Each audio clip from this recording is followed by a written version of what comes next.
সম্মানিত সংযুক্ত আরব আমিরাত প্রবাসী ভাই ও বোনেরা, আসসালামু আলাইকুম। দুবাই বড় সুখবর। প্রবাসীদের জন্য নতুন ভিসা চালু করলো আমিরাত। মূল আলোচনা শুরু করার আগে একটি অনুরোধ থাকবে, ইতিমধ্যে আমাদের চ্যানেলটি যারা সাবস্ক্রাইব করেছেন তাদেরকে অশেষ ধন্যবাদ। যারা সাবস্ক্রাইব করেনি, সাবস্ক্রাইব করে সাথেই থাকুন সবার আগে আপডেট নিউজগুলো পাওয়ার জন্য। 55 বছর বা তদূর্ধ্ব বয়সীদের জন্য 5 বছর মেয়াদী রেসিডেন্সি ভিসা চালু করেছে সংযুক্ত আরব আমিরাত। দেশটির federal authority for identity, citizenship, customs and port security ICP বিভাগ এ ভিসা চালু করেছে।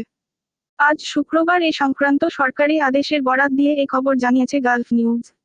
আইসিপি বিভাগ জানিয়েছে, নতুন নিয়মে 55 বছর বা তদূর্ধ্ব বয়সী প্রবাসীরা সংযুক্ত আরব আমিরাতে রেসিডেন্সি ভিসার আবেদন করতে পারবেন। যারা এর আগেও সংযুক্ত আরব আমিরাতে ছিলেন, 55 বছর বয়স পূর্ণ হলে তারাও সেখানে থাকার জন্য ভিসার আবেদন করতে পারবেন। এছাড়া সংযুক্ত আরব আমিরাত কিংবা তার বাইরের কোনো দেশে কমপক্ষে 15 বছর কাজের অভিজ্ঞতা থাকলে এই ভিসার আবেদন করা যাবে। এক্ষেত্রে ব্যক্তির কমপক্ষে 1 মিলিয়ন দিরহামের সম্পদ অথবা অর্থ থাকতে হবে।